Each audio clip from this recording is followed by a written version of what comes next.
নমস্কাৰ এই মুহূৰ্তত জনাইছোঁ অসমৰ প্ৰত্যেকগৰাকী জনসাধাৰণৰ বাবে কেইবাটাও গুৰুত্বপূৰ্ণ খবৰ। আজি হৈছে 14 মাৰ্চ।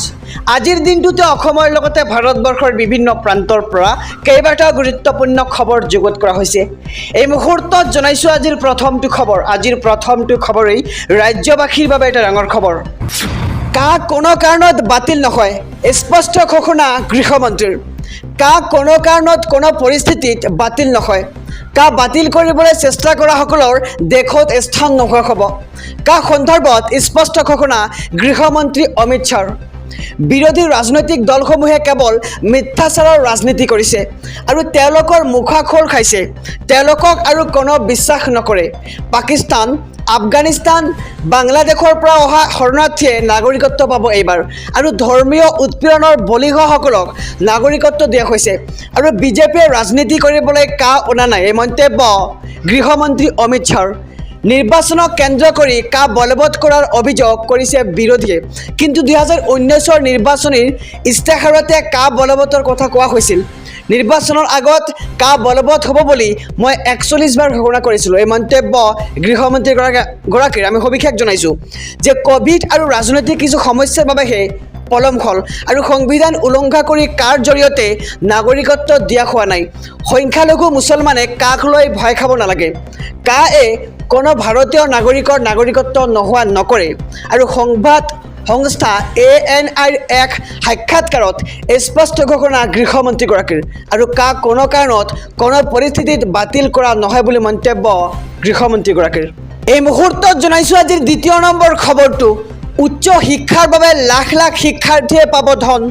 10ৰ পৰা 25,000 টকা ঘোষণা ৰাজ্য চৰকাৰৰ। ৰাজ্যৰ লাখ লাখ ছাত্ৰীৰ বাবে ডাঙৰ ঘোষণা মুখ্যমন্ত্ৰী ডক্টৰ হিমন্ত বিশ্ব শৰ্মাৰ। নিযুত মইনা আঁচনিৰ অধীনত ছাত্ৰীয়ে লাভ কৰিব ধন আৰু প্ৰতিগৰাকী ছাত্ৰীয়ে মাহত লাভ কৰিব 1000কৈ টকা। একাদশ শ্ৰেণীত নামভৰ্তি কৰা ছাত্ৰীয়ে লাভ কৰিব বছৰত 10,000 টকা।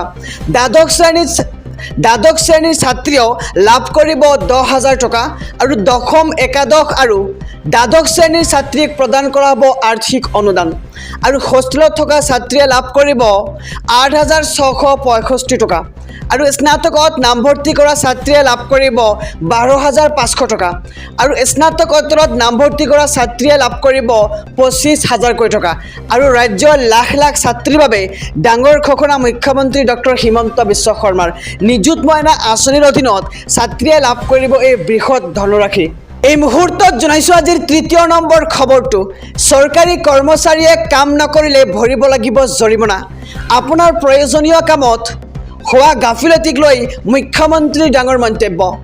এতিয়াৰে পৰা চৰকাৰী কৰ্মচাৰীয়ে কামত কৰিব নোৱাৰিব খেমাখি।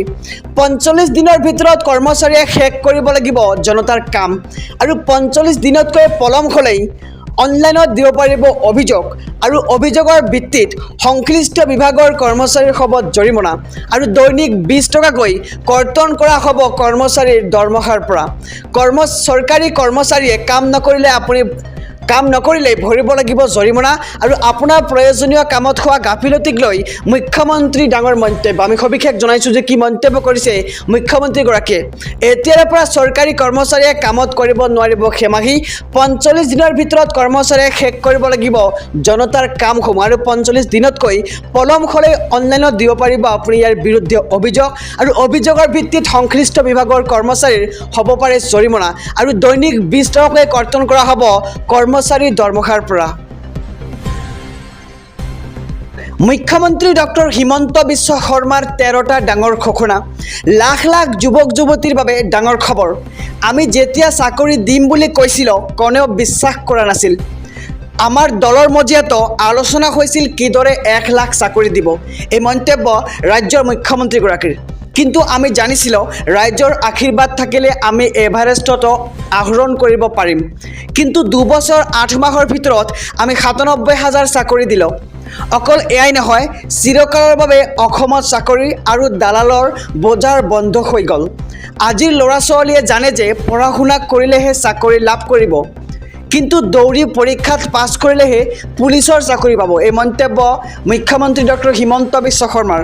আগতে ৰাজনৈতিক নেতা অথবা দালালক পইচা নিদিলে চাকৰি নহৈছিল, কিন্তু আজি আৰু সেই দিন নাই।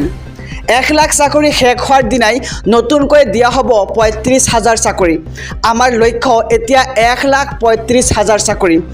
42 লাখ পৰিয়ালক ৰেচন কাৰ্ড দিয়া হ'ল আৰু 830 টকাৰ অৰুণোদয় হৈ গ'ল 1250 টকা আৰু 18 লাখৰ পৰা 28 লাখলৈ বৃদ্ধি হ'ল অৰুণোদয় লাভ কৰা মহিলাৰ সংখ্যা আৰু 3 লাখ মহিলাই এই বছৰতে লাভ কৰিব অৰুণোদয় আঁচনিৰ ধন।